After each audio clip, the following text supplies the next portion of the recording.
भगवान इस परिवार को सुख का सदा वरदान दो। जाने की गंगा बहाकर शुद्ध वैदिक जाने दो। निरोग हो कर सब जिए शत वर्ष आयुष्मान हो। धन धान्य से पूरित सदा तेजस्वी हो विद्वान हो। यजमान हो मतिमान हो धर्मात्मा धीमान हो। भगवान इस परिवार को सुख का सदा वरदान दो। जाने की गंगा बहाकर शुद्ध वैदिक जान दो। आप सभी बोलेंगे मेरे साथ, यजमान केवल सुनेंगे। हे यजमान, जीवेम सर्धे शतम, शृणुयाम सर्धे शतम, प्रब्रवाम सर्धे शतम, दीनः श्याम सर्धे शतम, भूयश्च सर्धे शतात। हे यजमान, आप 100 वर्षों तक जिए, 100 वर्षों तक देखें, 100 वर्षों तक सुने, अर्थात आप 100 वर्षों से भी अधिक दीन अनाथों की सेवा करते हुए, धर्मयुक्त जीवन यापन करते हुए अपने जीवन की गति को सदा आगे बढ़ाते रहें।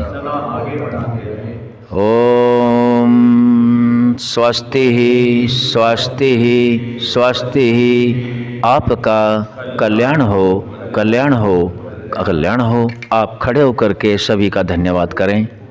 यजमान सभी का धन्यवाद करेंगे। आप इधर से घूम के आओ, नमस्ते भाई। आ जाओ इधर से, एक आ जाओ इधर से, इधर से आ जाओ। अब नहीं, वापस नहीं आना, आप इधर आ जाओ।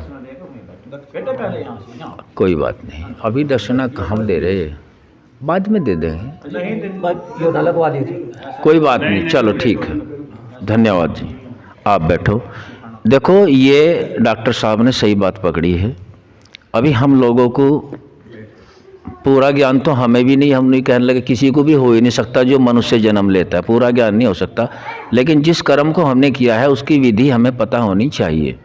यही विधि है और इस विधि के अनुसार आज के यजमान ने धर्मयुक्त कर्म सभी की उन्नति के लिए, स्वयं की उन्नति के लिए किया है।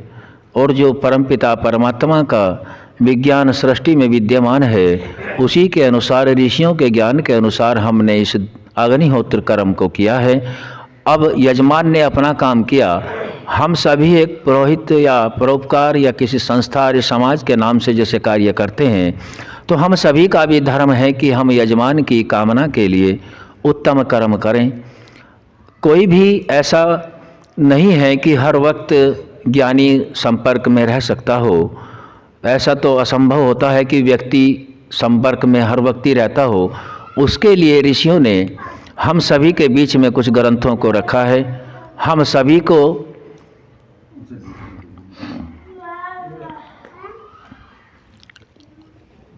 अपनी उन्नति के लिए अपने घरों में इन धार्मिक ग्रंथों का होना आवश्यक होता है। यदि हमारे घर में जिस वृत्ति के ग्रंथ हैं उस वृत्ति को पढ़ेगा तो वो वृत्ति बढ़ेगी, और धर्म के ग्रंथों को पढ़ेंगे कि धर्म की वृत्ति बढ़ेगी। और धर्म के अनुसार जो भी हमारे पास ऐश्वर्य आदि होते हैं वो बहुत स्थायी होते हैं और आत्मा सही उन्नति को प्राप्त होता है। हमारे पास ये उत्तम ग्रंथ, जिसको अनमोल ग्रंथ कहते हैं, किसी विद्वान की अनुपस्थिति में यह ग्रंथ विद्युता का कार्य करता है। जन्म से लेकर के मृत्यु पर्यंत जो जो मनुष्य के लिए आवश्यक है उसमें इन सभी ज्ञान का समावेश ईश्वर की वाणी वेद और ऋषियों के ज्ञान के अनुसार महर्षि दयानंद सरस्वती जी ने संकलित करके दिया है। हम सभी ऋषियों के अनुयायी हैं, ऋषि महर्षियों की संतानें हैं, रामकृष्ण की संतानें हैं। उनके जैसे हम कर्म करें, उन कर्मों के लिए जो निर्देश इस पुस्तक में मिलता है वह पुस्तक आज यजमान को दी जाती है और यजमान इस पुस्तक को खड़े होकर के ग्रहण करेंगे। प्रधान जी श्रीपाल जी से मैं निवेदन करूंगा कि वे इनको ये पुस्तक भेंट करें और ये पुस्तक आपको पढ़नी है और जहाँ आपका धार्मिक स्थल हो वहाँ रखनी है। आप इनको ऐसे रखेंगे, थोड़ा सामने हो जाएंगे, इधर से देख लेंगे। धन्यवाद आप सभी का। इस पुस्तक को ग्रहण करेंगे। बैठो।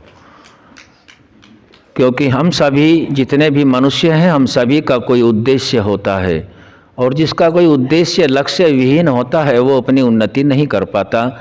तो हम सभी के उद्देश्यों की पूर्ति कराने के लिए ये ग्रंथ एक अनमोल ग्रंथ है।